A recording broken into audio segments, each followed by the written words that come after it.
Welcome to PausePoint, the podcast, your ultimate destination for reclaiming your time, revitalizing your spirit, and saying no to burnout. I'm Lisa Marie, CEO and founder of PausePoint, and I'm here to ignite your journey towards a more balanced and mindful life.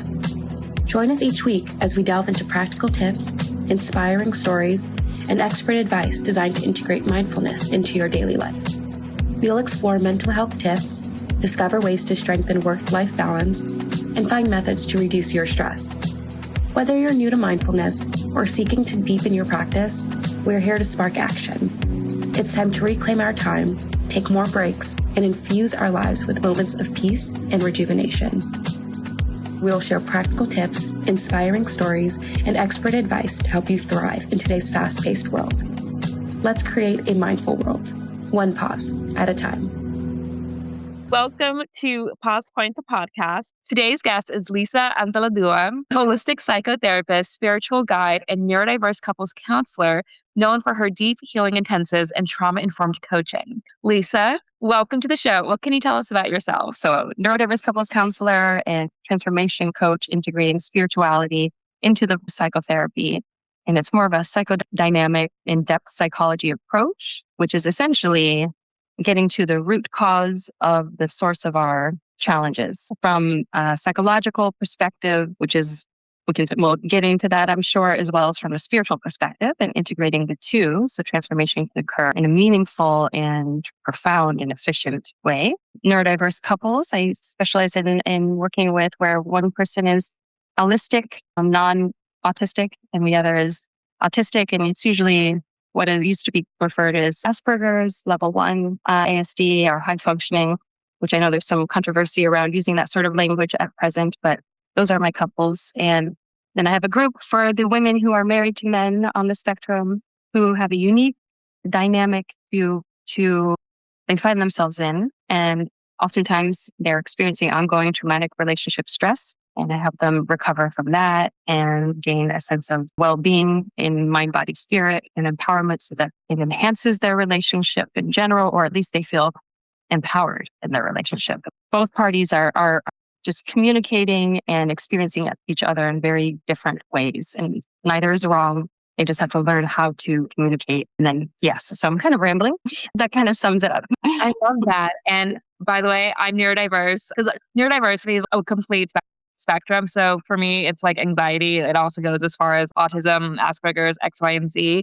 But how did you decide to focus on neurodiverse couples? Oh, it's just, I believe I'm on the spectrum, it seems, because it's no coincidence that I'm surrounded by and involved in. And people have mentioned it to me. And of course, I've done my own assessment, and it seems to be the case. So there's a bit of that, but it all started with my transpersonal psychology undergraduate program. My professor, he brought that truth about who he was into our lessons quite often. And it opened my eyes to neurodiverse individuals and how they perceive the world and how you can advocate for them and that sort of thing. So it started then.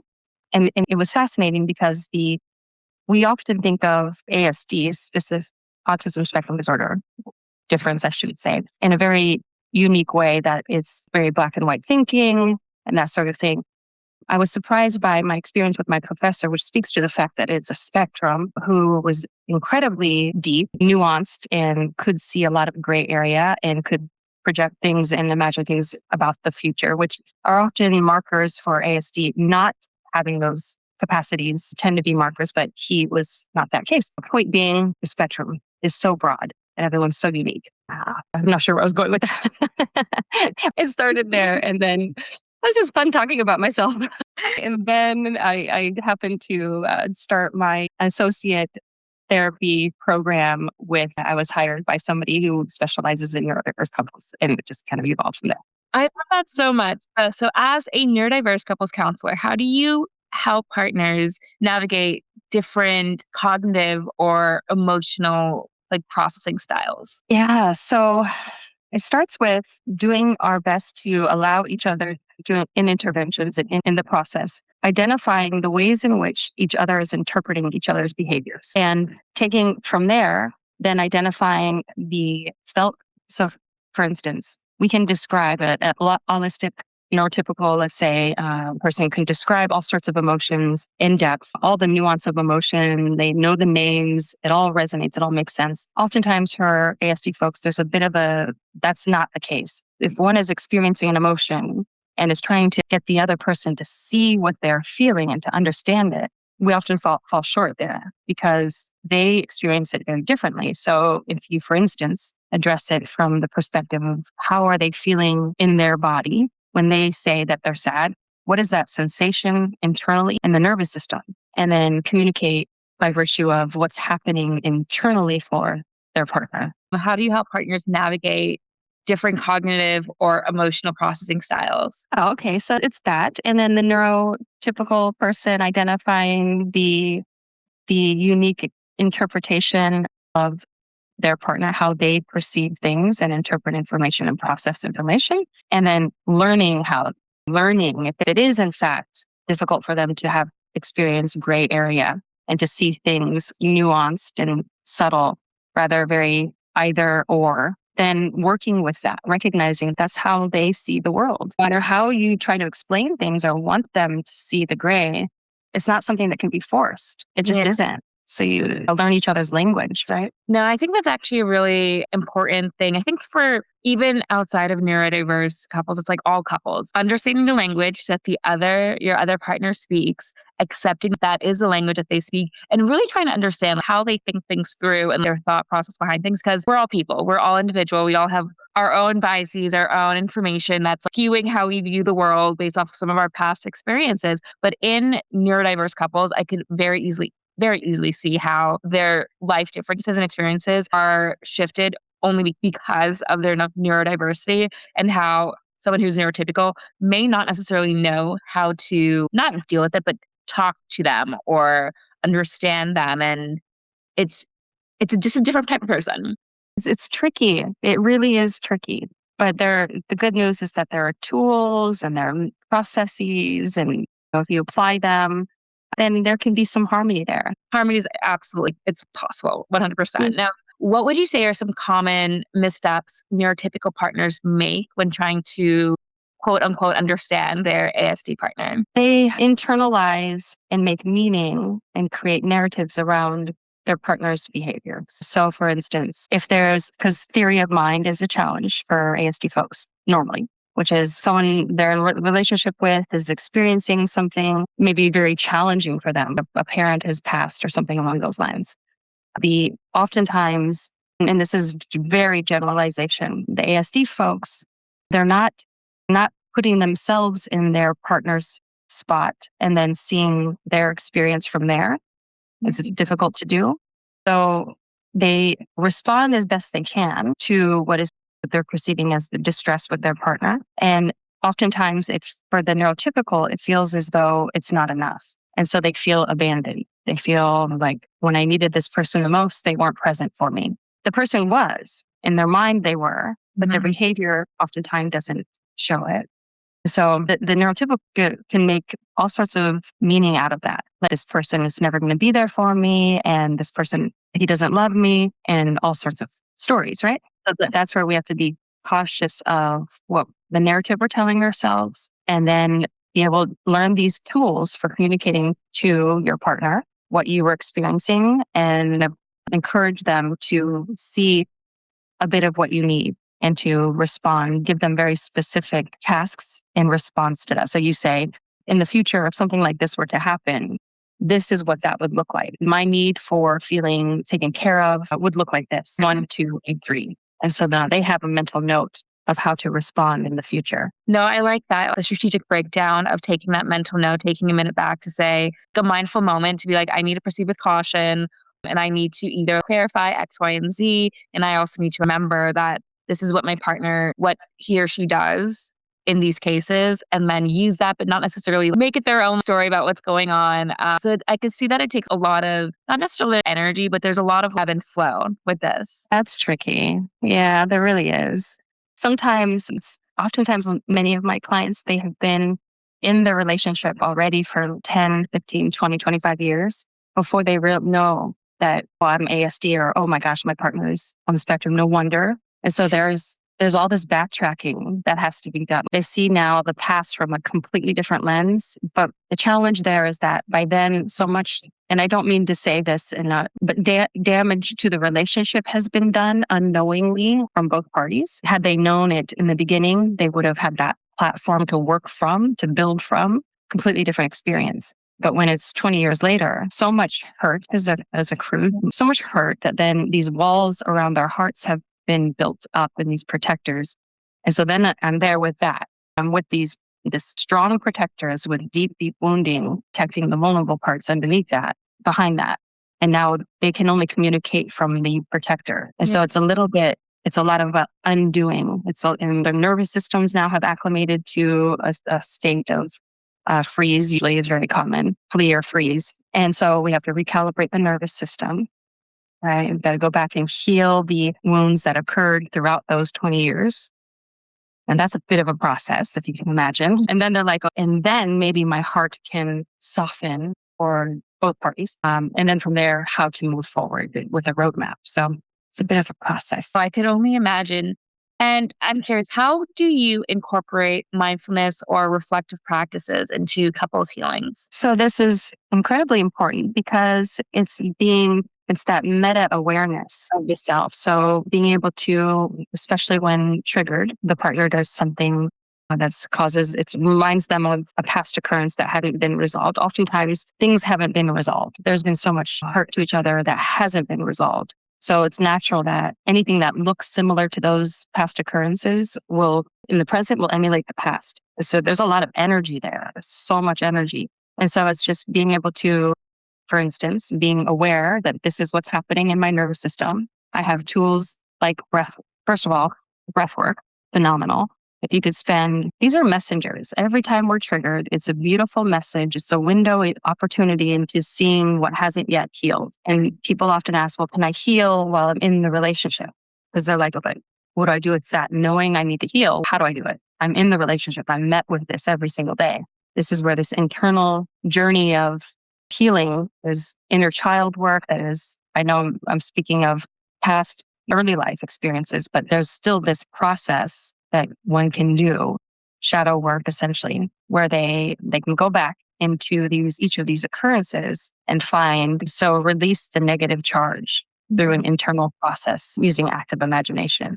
So there's a bit of this opportunity to internally heal. We become our own healers at this point because we can't force the other person to heal us. We can't force the other person to be able to understand all that we've been through with them. Sometimes we ourselves, our core self, has to do that for ourselves. It shifts our energy in the present moment with them.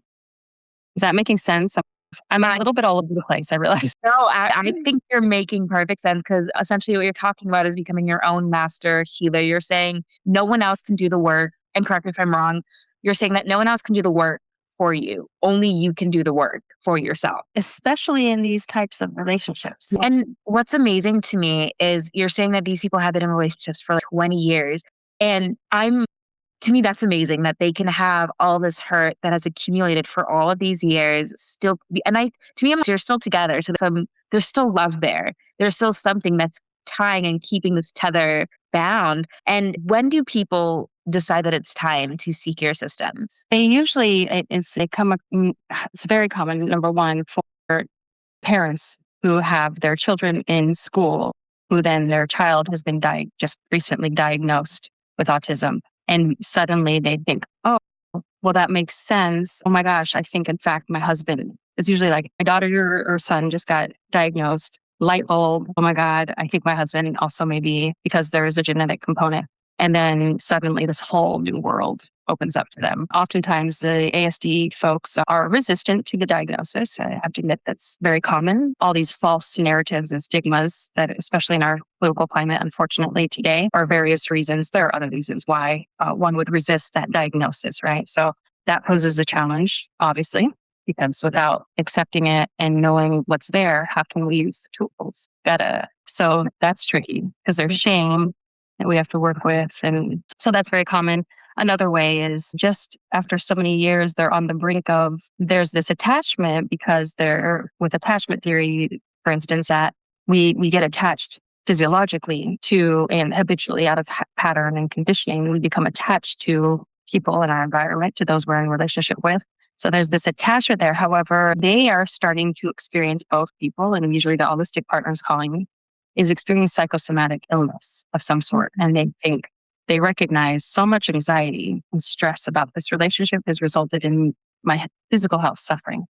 And so then this is when they start to research more, and then they'll come across something that says, is your husband on the spectrum? Or Cassandra syndrome, which is a coined term we use for the experience of autistic folks married to ASD folks. And yes, usually that's how it happens. And I want to take a couple of steps back, because when you were describing like that master healer and you started talking about the shadow self, how do you guide clients in recognizing and transforming their own, I guess, conscious blockers that keep them stuck? Best question ever, because there's a way.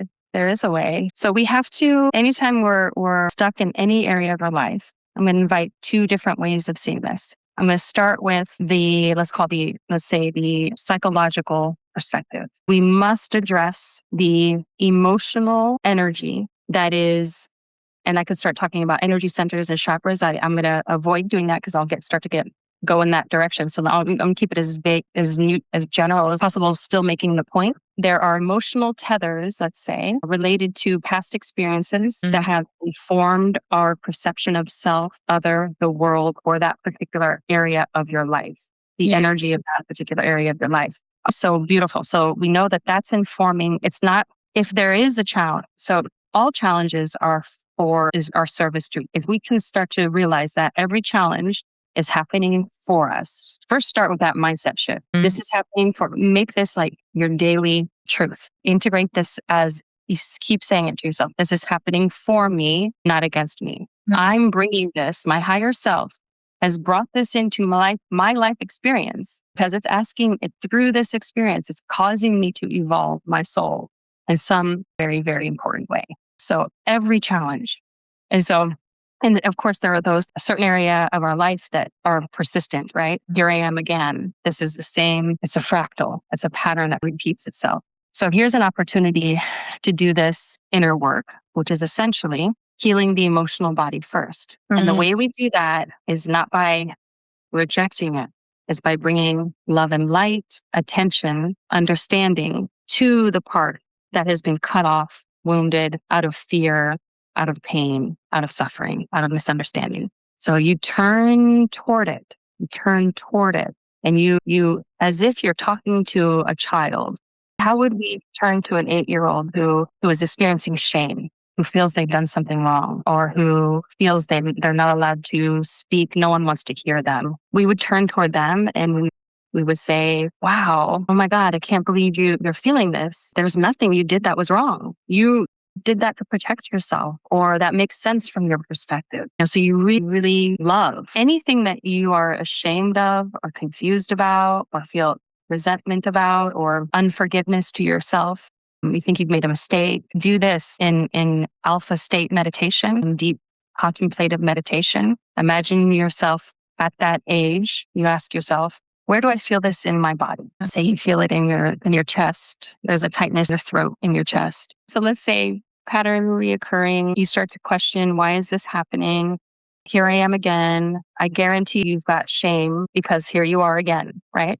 So number one, time to release that shame. You're not doing anything wrong. You're not wrong. This is a karmic inertia that your soul has brought forth into this experience for you to, in this life experience, work with. And the way you work with it is not what you think. It's not by rejecting it, blaming it, trying to cut it off. It's actually the opposite.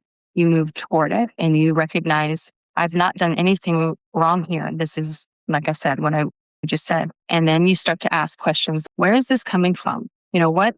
I made a key decision somewhere in my life that maybe I was 3, maybe I was 7, where I associated whatever this challenge is that I keep recreating. I've associated that with pain, with suffering somehow. And so now you've felt where that is, kind of through inquiry as best you can. And then you meet you there. And then the moment that key decision was made, the moment that pain was felt and nobody could attend to you and you attend to you now, your higher self or true self gives you what you need. And you're going in and out of those consciousness, embodying the consciousness of your 7-year-old. And you're saying, this is what I need. And then you're embodying the consciousness of a higher self and you're giving that to the 7-year-old self. And then you're going back to the 7-year-old self and feeling and receiving it. So it's active imagination is powerful. It really is. And what you're saying has completely resonated with me because I've done some of those exercises. We all have our issues. We're all human at the end of the day. We all have had things that have happened that have helped shape our perspective on the world. And one thing that I've always tried to do is like you were saying earlier, this is the universe or your higher self is like, this is a challenge, but you wouldn't have received this challenge if your higher self knew that you could overcome it. It doesn't happen to you. It's kind of happening for you. And one thing that's really been powerful in my own perspective is if something did happen that was awful, what did I learn from that? How did I get there? And like, how do I make sure I don't end up there again? And even if I do end up there again, I already did this once, I got through this once, which means I can get through it again. Just like knowing that the way that you view things really, really helps help you overcome that. And helps you also heal. So when you're talking about healing your inner child, it reminded me of this time I went to, who did I go to? I think I went to some seer of some sort. And she told me that my throat chakra was blocked. And I was like, yeah, I know. Because why does anyone want to hear my voice? Because when I was a kid, I was always told, little girls, you're meant to be seen and not heard. So I always tried to not necessarily say or speak my mind. And I saw that it was actually playing out as a 28-year-old adult. So this is about 2 years ago. I'm 30 now. And I finally started regaining my voice because I had to acknowledge that did happen, reflect on how it impacted me, realize, you know what? I don't actually believe that, nor do I want to live like that. And then when you recognize there's a different way to be, you can absolutely you could change. You could change who you are but you have to acknowledge where you came from. Amazing. That's exactly right. That's exactly it. So that's why when you were saying, oh, it's maybe off topic, I'm like, no, it's not, because that entire step of just internal reflection and internal healing, that it's another mindfulness practice in and of itself. I need to look internally in order to see what's going on. Where are my I want to call them inner demons, but I kind of like you use a different word, like energy blockers or your inner child. That states of consciousness that are they're distorted states of consciousness because they're not aligned with truth. They're not aligned with universal truth. They're distorted in their consciousness. That's all it is. It's a distortion might be a strong word too, even. So let's say misalignment with consciousness, ways of believing and feeling and thinking about yourself in the world that are not aligned with higher truth. So they're wrong. They're false in that sense. Yeah. They're false. I love that. Oh, they're false. They're misaligned. And what's awesome too is it reinstills this ability in all of us to reinvent ourselves, to not necessarily be tethered by our past, and realizing that we can release and we can be what we want to be. I think there's this collective, I love that you said this, because I think collectively, consciously, we think that, well, because it's conditioning and it's been proven over and over and so many years throughout my life to be running my me subconsciously, because here I am again, it's this idea. We also have this other supporting idea to that, supporting in the sense that it, unfortunately, something that we need to look at and recognize is not true, is that we can't do exactly what you just said, reinvent ourselves and do what you did, which is why now you're doing podcasts, because you literally decided, now this doesn't need to be the case through that process that you just described. Mm-hmm. And so I think that oftentimes we think that is not possible, that there's something that's coming up that I might just mention, it ties to this, but in kind of an odd way, but I'm still going to mention it. Is that, have you heard of the gentleman who does, or the two doctors potentially that do the frequency with water molecules, how the water molecules, so when they're in different emotional states or expressing emotional states and other things in study, and pardon me for not being specific about this, but essentially they're looking at the molecular structures of water as they resonate at certain frequencies of our emotions are essentially our frequency states, right? And our ways of seeing the world. And the water molecules will present themselves as very symmetrical and gorgeous in these beautiful fractals, just very symmetrical, very profound geometric shapes when the emotions are above a certain energy frequency. So emotions cause our brainwave states in an electromagnetic field to resonate at a certain frequency, and it influences the molecular structures of the water. And when there are these lower vibrational, shame, guilt, etc., hatred, anything rooted in separation, then they are like these empty, they're just very distorted, black hole kind of looks like there's no symmetry. They're just looking like not, you can see there's a molecular dysfunction present. My point in that, saying all of this is, and hopefully this all makes sense, is oftentimes people think that the symmetry and constructive alignment would be more influenced by, let's just put it this way, that the positive will be more affected by negative, that the negative has more power over positive. It's actually the opposite. The positive frequencies have a significantly, it's 100 times different, I think, influence over the negative. My point in saying that, hopefully this all makes sense. I'm speaking very abstractly. Yeah. So in other words, when you're doing that inner child work and your first use, it starts with awareness, then it goes into self-love, essentially integration of the parts. And then it goes into deciding to believe and perceive things more aligned with truth, and then behaving and acting in ways that align with that truth. You are bringing just a bit of that effort in bringing a positive frequency to those lower energies has a more significant impact than you realize. So it can be done. It's just, I invite everyone to believe it. Start there. No, I completely agree. Just having that positive mindset, it really just changes everything. And when you were talking about the vibrations of water, it reminded me of this video or I think it was some art display or exhibit or something, where the sound that was playing out of the loudspeaker in front, there was a fountain, and you could actually see the sound and the movement of the water based off of that. So I visualize what you were seeing, and I understand where you went with that. Good. Yes, that's right. That's amazing. You talk about soul-driven healing. How do you balance the spiritual and psychological in a way that still feels grounded? Yeah, so good question. It's quite easy because our natural state of being is we find peace. For instance, let me describe it this way.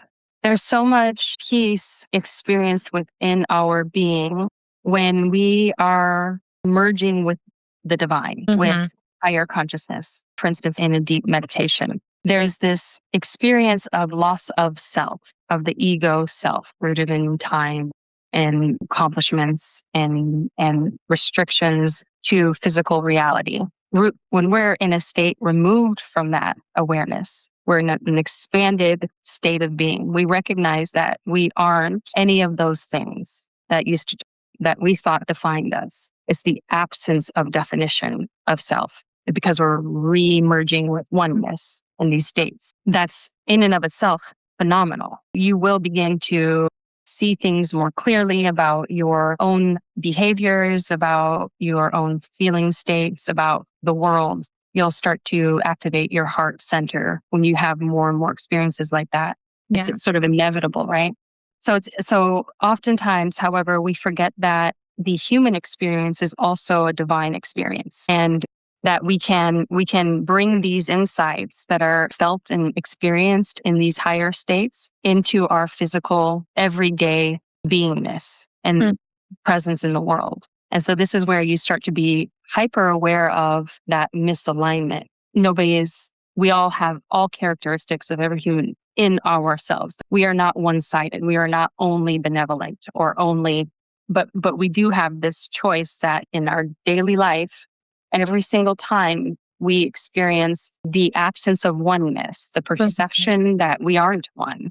In other words, defensiveness or fear, we can start to pay attention to those moments. And it's difficult at the time, but then you can go in every evening, you can make this a practice. I kind of lost my center earlier because someone cut me off in traffic, and I was like, the whole world is about me and I need to get to where I'm going. And that's more important. So you can, not to bring shame to your experience, but to say, is that state of being going to be beneficial for me and others? Or did I just send somebody negative energy in that experience? And you're doing it to yourself too, right? So you can say in that night, you can, before bed, you just say, I want to recalibrate that and just say, I see now that I could have surrendered, that the divine was potentially put that person in front of me because the divine knew where I was going. And I needed to be about 30 seconds later than I had arrived. In other words, you can start to integrate these kind of awarenesses you get in that expanded state into your everyday life and then start to change the way you interact with the world. And I can only imagine that when people start navigating this awareness, this awakening, it could be overwhelming to feel all these new things, to be going on this journey. What are some of the grounding practices for someone who feels like destabilized by too much awareness too fast? Well, the only challenge with too much awareness would be what you're making that mean. And this is where you have to be cautious of not entering into a state of blame or shame or perfectionism or thinking that is, okay, so you become self-aware, but we can take that to the opposite polarity and then start to be upset with ourselves for not being perfect. I have an example for you. So like, for instance, and I'm going to use this from a personal experience. So I'm very empathetic now. I wasn't always this way. I used to keep all of my emotions in Pandora's box. And then I had my first love. And then all of a sudden, everything that I tucked away came out. And I was hyper emotional over everything, only because I didn't know how to handle this new influx emotion. Now I was like feeling things and I'm like, oh my God, what is going on? I'm finally processing. And to me, that was my moment of awareness. I was like, wow, I had all of this in me. And then I had to like process each of it. So that is the awakening, I guess, that I'm talking about, where there's too much going on. And now I'm completely destabilized. Something that could be useful is prayer. Yeah, out loud prayer. If you're going on a walk and just having this dialogue, who you're dialoguing to is your higher self that knew this was happening, that's aware of what's happening.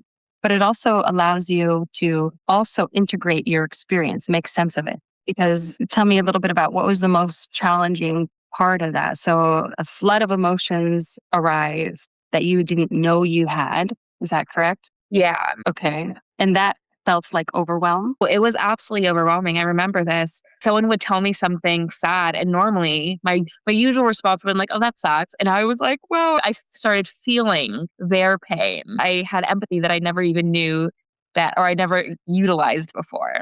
So it was like this amazing, it was unsettling. It was weird. I remember this because I was in like a freshman year of college, and it was so weird to feel these things that for 18 years of my life, I had never felt before. And what the thing that activated that was love. That was love. So it's a beautiful thing. So we think of it as your heart chakra just completely wide open in that moment. And here's where we integrate wisdom into that experience. And there is no need for repression. So it's almost like beautiful that you were crying. Hopefully you let yourself cry. Of course, there's self-consciousness because then you're like, I'm crying in front of this person. This is me. I totally understand. But it's also like liberation, maybe reframing my heart field is liberated.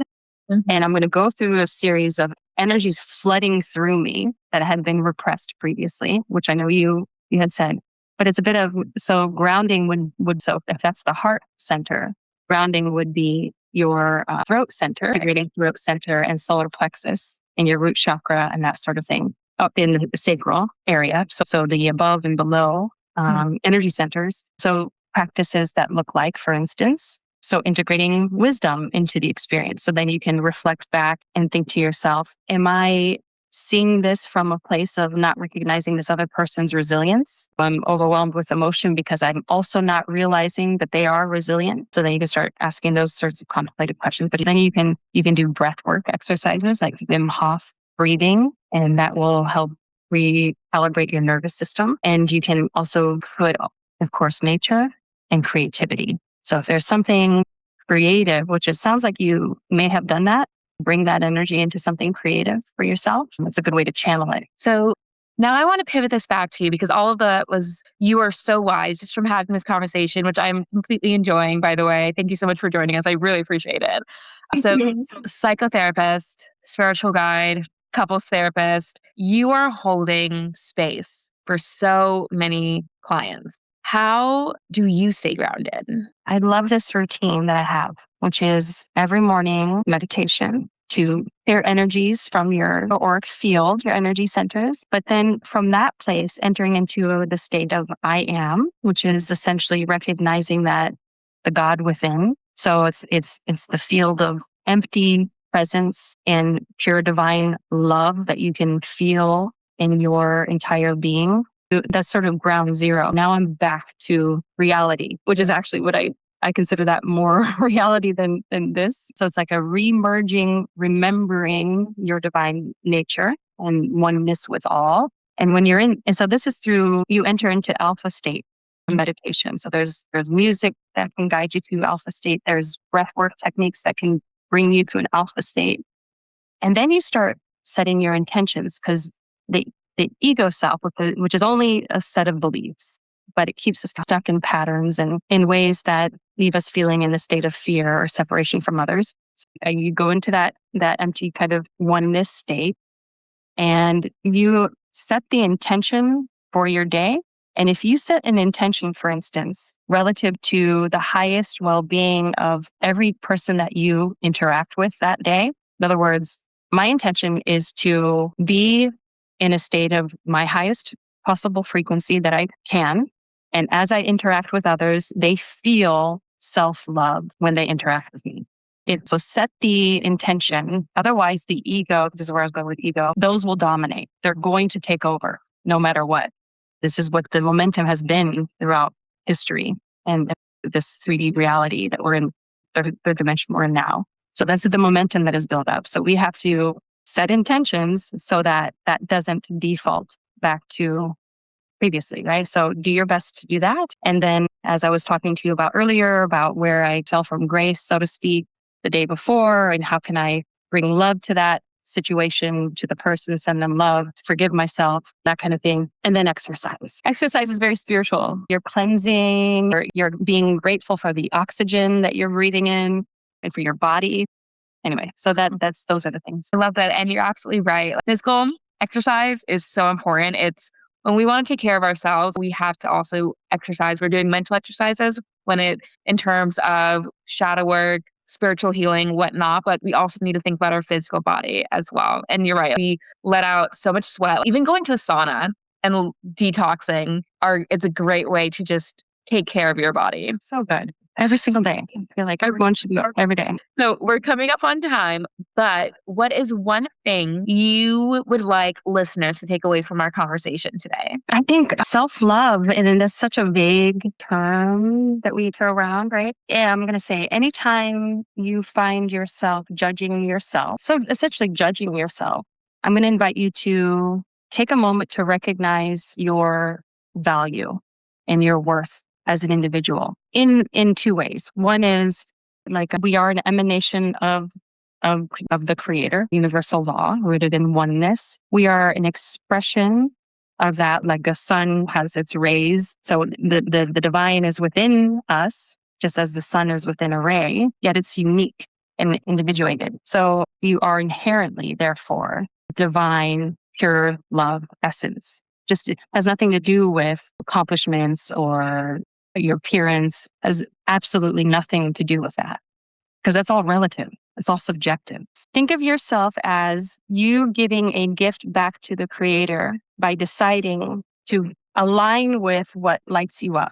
So if you like something, if you're drawn, it's expansive. It's an indication you're aligning with your spirit, the intention, that ray of light that has emanated from source. You are embodying that in its authenticity in those feeling states. And think of it as you giving that gift of reflection back to the creator and I think inevitably self-love is going to be present in that experience. It makes sense. And I absolutely love the point that you made there, because when you're living in alignment with your true self and with the universe, you feel it, you know it, and you're so confident and you're comfortable, you're confident, and you feel it in your bones that you're doing what you're meant to do. And it's such a beautiful feeling. I wish every single person in the world could feel it. Yes, I love it. Thank you so much for your time. I truly loved this conversation. It was amazing. Thank you. I did too. I thought it was amazing too. Thanks for asking such good questions. I went on little tangents, but I'm sure hopefully it's okay. You did a great job. Thank you for joining us on PausePoint podcast. We hope today's conversation offered you a moment of reflection and inspiration. If you found value in this episode, please consider subscribing and leaving a review on your favorite podcast platform. Your feedback helps us grow and reach more listeners like you. Stay connected with us on social media or follow us on PausePoint.io for updates and additional content. Until next time, remember to take a pause, reflect, and move forward with intention.